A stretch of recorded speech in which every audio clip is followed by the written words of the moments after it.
Bora lá, nação, para as últimas notícias do Flamengo, analisando aqui nesse momento a imprensa esportiva, falando sobre o Flamengo. E nesse momento tem a camisa mais valiosa da América do Sul. São mais de 225 milhões em patrocínios que o Flamengo tem nesse exato momento, superando praticamente em dobro o Palmeiras. Vamos analisar nesse momento aqui, já chega explodindo o dedo no like, nos ajude a bater uma meta de 2.000 likes para esse vídeo. Para isso eu preciso muito da força da torcida do Flamengo em peso no nosso canal. E se você ainda não é inscrito aqui no canal Meu Mengão React, eu convido você a fazer parte, lembrando que aqui todos os dias é notícias e informações do Flamengo para vocês, tá bom? Vou deixar os créditos ao canal da UOL Sports, ao canal da ESPN Brasil, link na descrição como créditos. Vamos então para as notícias do Flamengo. As únicas marcas que estão presentes na camisa do Palmeiras e em todas as outras propriedades, que a gente não vai entrar hoje, mas na camisa, são marcas da Crefisa. Tem a Fan, tem outras marcas, mas tudo é mundo Crefisa. A Crefisa paga, não só hoje, mas desde 2019, né, e esse é um fator que a gente precisa tratar, o quanto esse valor está defasado ou não está defasado. A Crefisa paga 81 milhões de reais por todas as propriedades. A Crefisa, no ano passado, abriu mão da camisa do time feminino, para que ele pudesse também essa camisa pudesse ser negociada com outros patrocinadores. Né? Houve essa venda, se eu não me engano, 13 milhões, e a Betfair não renovou. Então, pelo que o Palmeiras projeta para 2024, a gente entende que a camisa do feminino está valendo cerca de 7,5 milhões, mas a gente vai focar hoje na camisa do masculino, para poder fazer essa comparação com o São Paulo. A Crefisa leva tudo por 81 milhões, e aí vem uma bonificação que a gente não pode contar, e o Palmeiras já tentou fazer um pouco usar dessa estratégia de dizer, não, o contrato não é de 81 milhões, porque tem 39 milhões de bônus possíveis.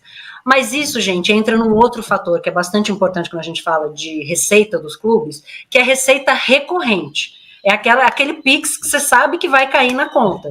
Né? Não depende de meta, não depende de título, não depende de nada. É aquele dinheiro com que você pode contar. O bônus, ele está associado a título. E só vale título. Semifinal da Libertadores não vale. Então, o que entra aqui, nesses 14 milhões, são o Campeonato Paulista, a Supercopa não contava, então era o Campeonato Paulista e o Campeonato Brasileiro. Mas é uma receita com a qual o clube não podia contar no início do ano. Então, o que vale de fato? É aquele dinheiro que cai na conta garantido. E no caso do Palmeiras, são 81 milhões da Crefisa e 32 milhões da Puma. Então, dá para a gente dizer, grosso modo, que a camisa do Palmeiras vale 113 milhões. Aí, meus amigos, a gente vai para a camisa do Flamengo. Quanto vale a camisa do Flamengo, que é hoje o time com a maior receita, já tem 2 anos aí de receita acima de 1 bilhão de reais, né? O Flamengo trabalha com bilhões. A camisa do Flamengo tem 9, são 9, né, gente? Não estou contando errado aqui, porque eu estava na cabeça o número do Corinthians, que eram 9, são 1, 2, 3, 4, 5, 6, 7, 8, 9, se a gente contar aí também a Adidas. A camisa do Flamengo está valendo 225 milhões e 800 mil reais, aí um trocado. Qual que é a diferença? A quantidade de patrocinadores. Tem um patrocínio master agora, recente, bastante alto, que é a PixBet, e isso a gente vai ver nas nossas análises aí nas próximas semanas, o quanto as casas de apostas estão entrando pesadamente nos clubes de futebol, e com valores até um pouco acima da média. E o Flamengo, só por o patrocínio master, que é aquele do peito, aquele principal, já ganha mais do que o Palmeiras recebe da Crefisa por todas as suas propriedades.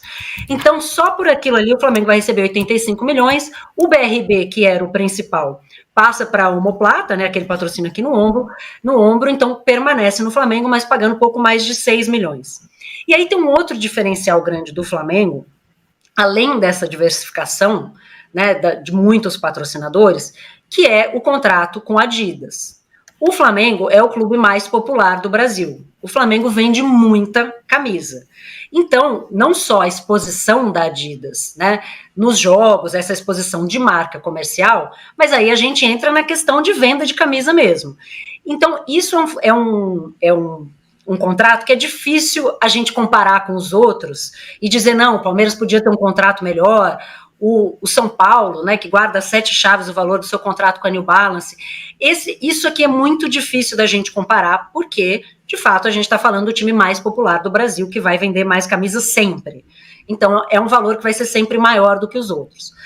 Mas, antes de passar a bola para o PVC dar uma pitacada nisso tudo aqui, eu queria ressaltar um outro fator muito importante nessa comparação entre Palmeiras e Flamengo, que é a diversificação de receita. Então, quando a gente tem um fornecedor só, quando a gente tem um patrocinador só, a gente sabe que você fica numa relação de dependência muito grande, né? O Palmeiras tem hoje uma relação umbilical muito intrincada com a Crefisa, que passa por milhões de questões inclusive de conflito de interesse, e o Palmeiras só tem a Crefisa, só tem aquilo ali. O Flamengo tem 9 parceiros. Isso significa não só, né, um risco menor, porque você tem relações, né, mais longas ou mais curtas com várias outras empresas, mas isso significa também maiores possibilidades de ações comerciais que geram mais receita.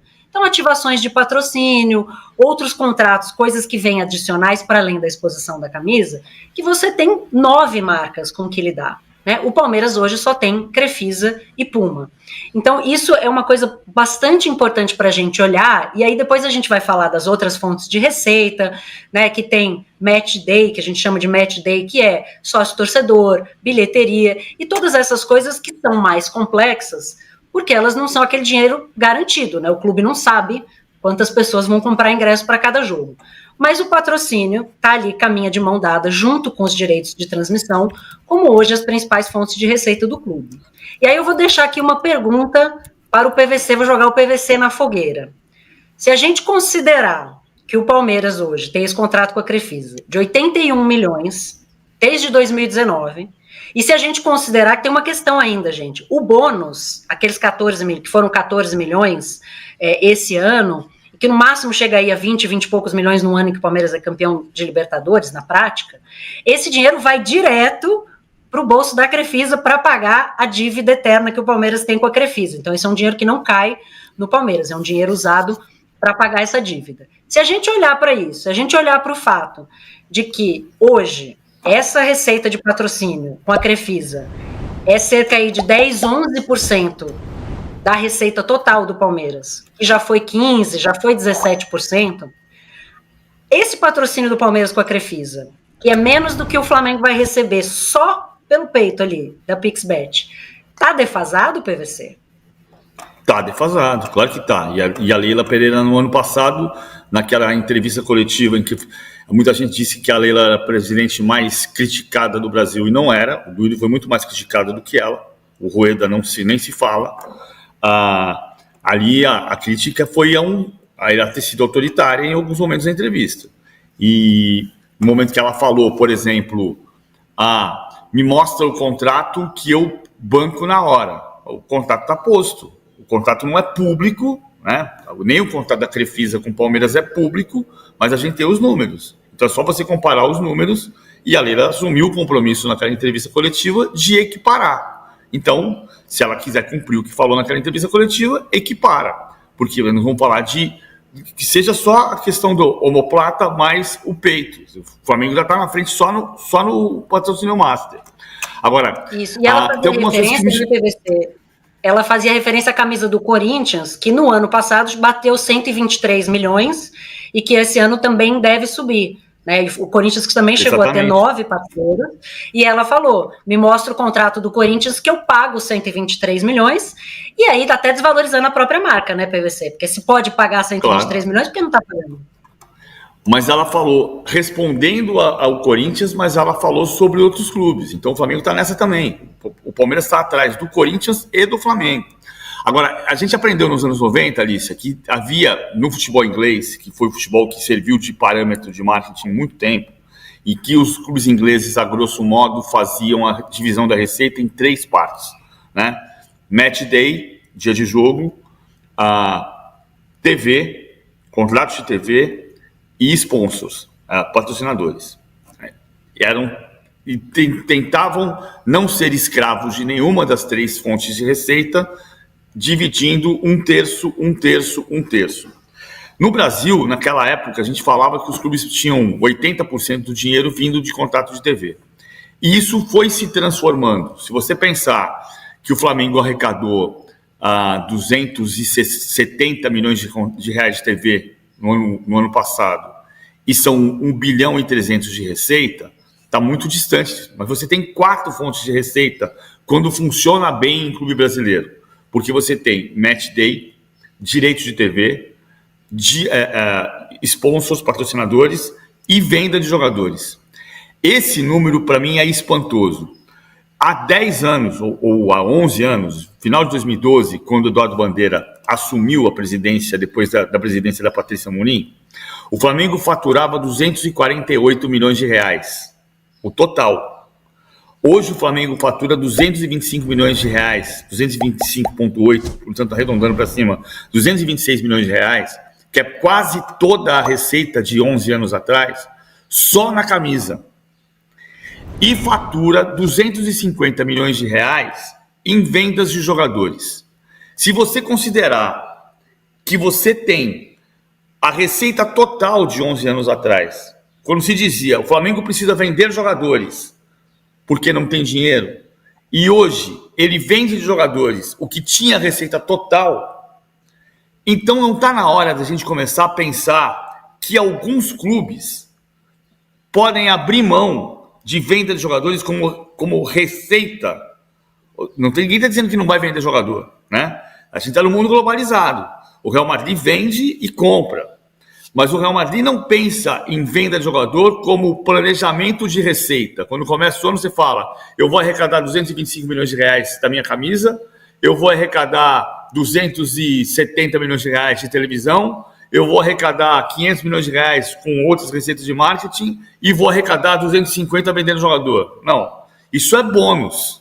Isso é o extra. Vai vender porque o jogador vai querer sair, o outro vai querer comprar. Mas é muito maluco como a gente não consegue se livrar desse numerinho de venda de jogador, sendo que a camisa, só a camisa, representa o total da receita de 11 anos atrás. E teve essa janela agora, essa grande novela que a gente pode falar aí que terminou, podemos dizer assim, essa janela do Gabigol, né? Essa questão, essa novela do Gabigol, Corinthians, Flamengo, fica, não fica, sai, não sai, dá entrevista no podcast, flerta daqui, flerta dali, é dirigente indo em posse de presidente do Corinthians, etc. Mas até a apuração da nossa equipe aí de que o Corinthians de fato desistiu dessa contratação. A contratação é realmente muito difícil, o Flamengo não recebeu assim uma proposta oficial pelo lado rubro-negro do Corinthians, uma empreitada ali de que temos isso aqui, uma multa ali de 700 milhões de reais para o mercado interno. Então o Flamengo estava muito confiante de que não teria problema nenhum com a permanência de Gabigol, a não ser que tivesse algo assim fora de propósito assim em valores. Mas o Gabigol fica. A questão agora sobre Gabigol é a permanência dele depois do fim do seu contrato, aquele acordo que eles tinham feito assim de 5 anos, com renovação mais poupuda de valores e tudo mais. Será que isso vai valer?